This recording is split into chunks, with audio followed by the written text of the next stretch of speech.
guys, it's Julie E, and I want to talk to you about using your amazing laser, the best healing tool that I have ever come in contact with in 20 plus years.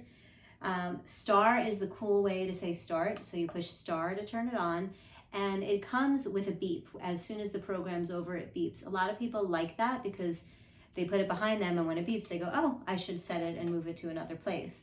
I don't like the beep because I use lasers all day long in the clinic, and I don't want to hear 1,000 beeps. So you can turn off the sound. So you power it on with star, you get your 4 lines of words here, and just the same place as you go to change the time, because you can change it up to 20 minutes, watch the other video to see how to do that. You can scroll down to settings, then you go to the right of star, and then you go down to sound, and it says sound on, and there's a number 0.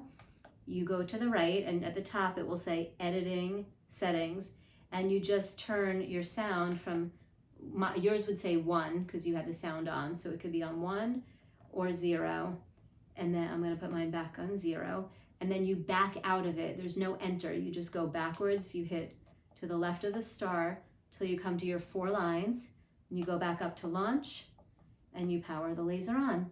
And now you'll either have your sound on or off, whichever way you want to have it. Use your laser and have a healthy day.